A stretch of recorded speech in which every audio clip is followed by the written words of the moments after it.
Professor Miller, some argue that the harms are in the past, that most of the victims and perpetrators are dead, which is all true, and there's no party responsible for the harm, nor any party entitled to receive compensation for the attack.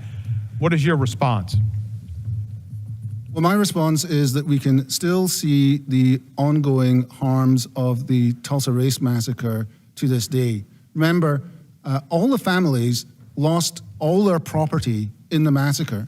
They couldn't get their money returned by going to the courts. They couldn't get their money for their property by going to insurance companies.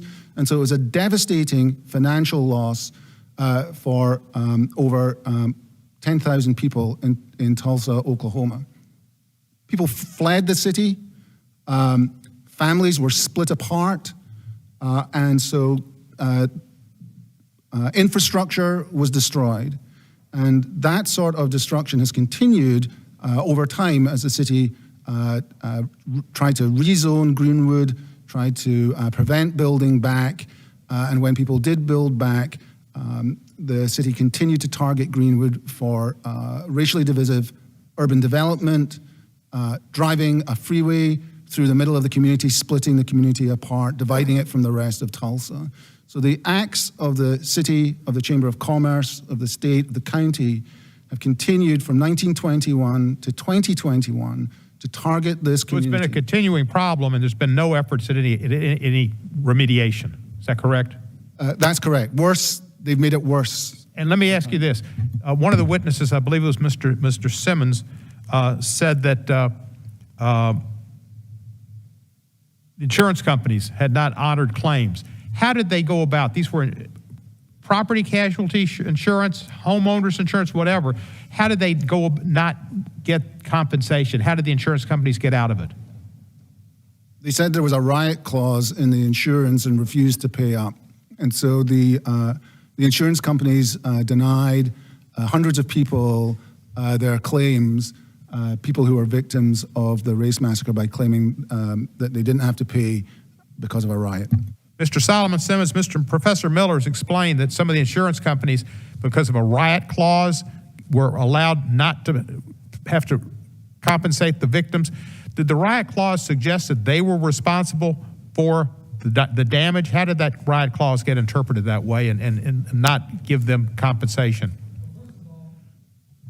First of all, it was the city and the county and the chamber who falsely called it a riot for the express purpose to make it more difficult for the black citizens to rebuild. We have to understand this was not just some isolated event. They wanted their land. They wanted the land of the African Americans because it was very valuable land. And our belief and our understanding of doing our research that these insurance companies, they didn't do their due diligence. They didn't come down and do an actual investigation. They just took the false narrative that the city and the county and the chamber provided and said, that's good for us. We don't have to pay anything. And we have these particular claims. Happy to give this to your office, Representative Cohen, listing of each claim made, the specificity, and who they made it to. Thank you. We had a similar situation in Memphis. There was after the Civil War, they called it a riot for the longest time, and of course it was a massacre. And the city was involved as well, in the police and perpetrating it. In Oklahoma, as I understand it, the police, the law enforcement, participated in the massacre. Is that correct? That's absolutely correct. It's the same spirit that runs from 1921 to 2021. This is my client right here. I represent the Crutcher family who has suffered from police violence. Her brother was shot with his hands up in the air. So I take great exception to what Mr. Shannon had to say about being divisive. We suffer in Tulsa. I don't know. He's not from Tulsa. I'm from Tulsa. Tiffany's from Tulsa. Chief's from Tulsa. Drees is from Tulsa. We suffer at the hands of the Tulsa police. You also heard the name of Joshua Harvey. It's another client of mine, a young man that was tased 27 times to death by the Tulsa Police Department, and none of the officers were disciplined. Betty Shelby was not disciplined for shooting her brother. None of the officers who had witnesses leave the scene on video violated multiple policies. Not one of those officers are disciplined. And you know what? After the massacre, in our papers, they said for this to never happen again, and this being the rise of quote-unquote nigger town, we need to aggressively police these niggers to make sure that they don't rise again.